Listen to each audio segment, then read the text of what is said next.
Today, I'm removing the top 100 players from the NHL, specifically the top 100 point getters from this season. It definitely has a big impact on team overalls. The Vegas Golden Knights are your best team in the West at an 89 overall. Meanwhile, the Edmonton Oilers are all the way down to an 83 overall. And the worst teams in the West, the Chicago Blackhawks, who didn't lose any players, and the Arizona Coyotes, both at an 81. In the East, the Carolina Hurricanes and the Boston Bruins are both the top overall at a 90, with the worst team being the Ottawa Senators at an 82 overall. And I will be controlling the Carolina Hurricanes since them and Boston are tied for the top spot. I'm gonna go with Carolina, considering Boston's pretty cursed right now. Year number one, are finishing with a 54-19-9 record, earning 117 points for first in the entire league. I guess it was smart for not picking Boston, as they wouldn't even make the playoffs in year number one, finishing 19. Svechnikov led our team in points with 104. You're probably surprised to see him here, but he was injured for like a solid 20 games this year, which is definitely the only reason he didn't crack the top 100 points. Pacioretty would score 43 goals to lead our team. He also had 102 points. Svechnikov and Pacioretty were actually the top two in the entire league for points. Pacioretty's 43 goals was good enough for top of the league as well. There was no 50 goal scorers this year, and the shooting and scoring frequency are both set to high, if you were wondering. We're facing Florida in the first round of the playoffs. Let's see if they can upset another President Trophy winning team. Well, they're one game away from doing it, as they're up 3-1 going into game 5. Hey, I guess this game really is realistic. Florida's about to beat a President's Trophy winning team.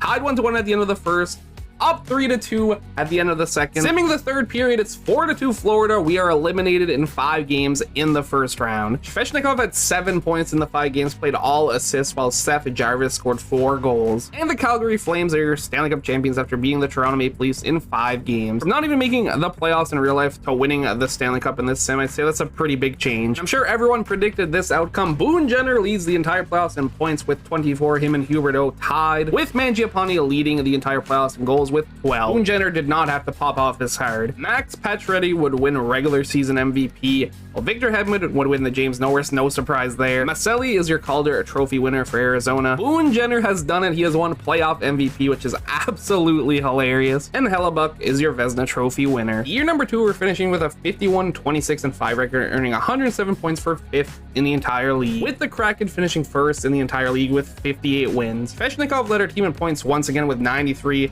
while Pacioretty led our team in goals once again with 41. Patrick Kane would be the only player with 100 points this season. He had 103 to lead the league, while also leading in goals with 52. And I mean, it makes sense. He is the highest overall forward in this simulation. One thing to keep your eye on is the fact that Connor Bedard is a Columbus Blue Jacket. He had 85 points in his first season and 24 goals. We more than likely get the regular season MVP in round number 1, as we have to play against Patrick Kane and the New York Rangers. And we once again find ourselves in a do or die game, as we are down 3-2 going into game 6. First period, 2-0 Carolina, a great start. Second period, 2-1, and the third period is a 4-1 victory for the Carolina Hurricanes, who apparently acquired Kerfoot, and I did not notice that one. That means we just jump right into game 7. A winner moves on. First period, 2-1 Rangers, Kane and Miller scoring. Period number 2, 5-1 Rangers, who apparently have Jonathan Taves. And it makes sense, he's not returning to Chicago next year in real life either. I'm just gonna send the third period, and I don't think we're coming back, and we don't. We are once again eliminated in the first round. Kerfoot was our best player in the playoffs, having 8 points and 4 goals. Even without Cale Makar and Nathan McKinnon and Mikko Rantanen, the Colorado Avalanche are your Stanley Cup champions after beating Boston in 5 games. McKinnon would lead the entire league in playoff points with 25. Rodriguez right behind him at 24. Alexander Barabanov would lead the playoffs in goals with 12. Definitely wasn't my pick, I'm not gonna lie. Shout out to Yanni Gourde for scoring 10 goals in 14 games played. I was not expecting this one at all. Rasmus Anderson is your regular season MVP, and no surprise here, he also wins the James Norris Trophy. Connor Bedard is your Calder Trophy winner, makes sense to me. Lehkonen is your playoff MVP, while the Vezina Trophy winner is Markstrom. Since Bergeron is gone, O'Reilly's taking over the throne of the Frank J. Selke. He wins it in back-to-back years. Year number 3, we would finish 6th in the entire league with a 46-29-7 record, earning 99 points. And the New York Rangers would finish 1st in the entire league with a 52-24-6 record. Svechnikov would lead our entire team in points once again with 110, and he would also lead in goals this time with 46. Svechnikov's 110 points was good enough for 1st in the league. Barzal right behind him at 103. Bedard exploded once again, 41 goals goals and 96 points in his second year. Shane Wright had 98 points, and Svechnikov's 46 goals was good enough to lead the league there as well. I don't know who Ackerland is, but he had 45 goals. But sure would be nice if we could break the first round curse this year. We face Philadelphia. Should be an easy win, theoretically. You're not just wrong, you're stupid. With that being said, we're once again one loss away from being out. Period number 1, 1-0 Philly. Not the start we were looking for. Period number 2 is 3-0 Philly. And I'm just simming the third period. We do not even score a single goal. And the Kraken would win the Stanley Cup after being the Washington Capitals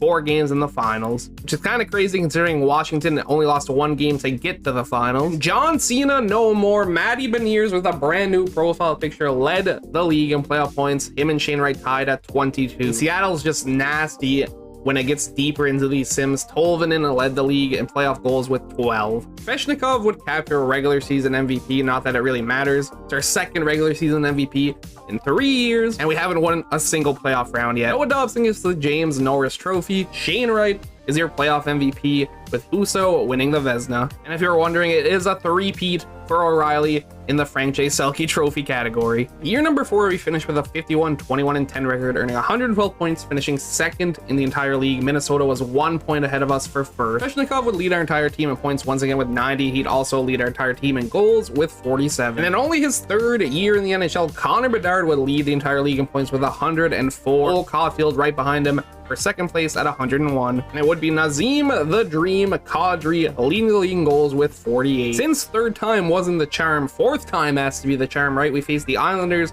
in round number 1, still looking for a first round victory. Looks like we're finally gonna get it. We're up 3-0.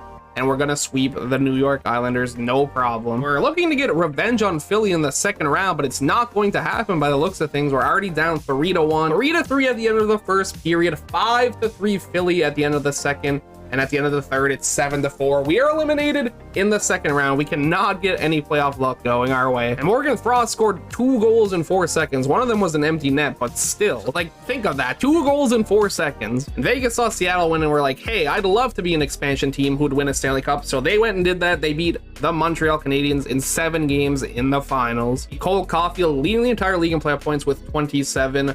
While it was Philip Forsberg leading in goals with 11. Even though Bedard led the entire league in points, it would be Shane Wright winning regular season MVP. With Seattle also claiming that James Norris as Justin Falk would grab those honors. JT Compher is your playoff MVP for Vegas, and Carter Hart is your Vezina Trophy winner. Still waiting for the day that somebody beats Ryan O'Reilly for the Frank J. Selke Trophy. He wins it 4 years in a row. Year number 5, we're finishing with a 42-35-5 record, earning 89 points for 16th in the entire league. Toronto Maple Leafs finished first in the entire league with 113 points, a 54-23-5 record. Svechnikov led our team in points with 86, while also leading it in goals with 33. Adam Beckman led the entire league in points with 105. Connor Bedard was in third place, now playing on Nashville with 100 points on the dot. Here's a pretty cursed image. Patrick Laine on the Maple Leafs led the entire league in goals with 52. Well, for the third time today, we're facing off against Philadelphia, and we're currently 0-2 against them. I would love to change that. Apparently, the team doesn't want to change that, as we're already down 3-1 once again. You know what? For once, I'm not even going to jump into the fancy simulation. We're just going to get it over with. Yep, a 6-0 loss. We're out in the first round again. Oh, brother, this guy stinks! And the Seattle Kraken would grab their second Stanley Cup of the day, beating Toronto in 7 games. Also, cool little statistics, Seattle versus Nashville, and it was Shane Wright versus Connor Bedard. Shane Wright got the dub in 5 games. Patrick Laine would lead the entire playoffs in points with 30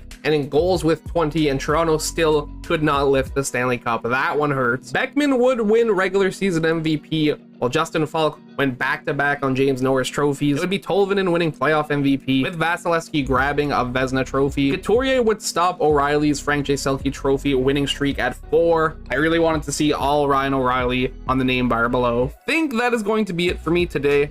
It was nice doing a simulation where Nathan MacKinnon didn't just lead in points every single season. If I had to pick a winner for this simulation, I'd definitely pick the Seattle Kraken. They had multiple Stanley Cups, multiple James Norris winners, a league MVP from Shane Wright. They dominated in the 5 years we did. Thank you everybody so much for watching. I hope you enjoyed, and I will catch you in the next one. Peace out.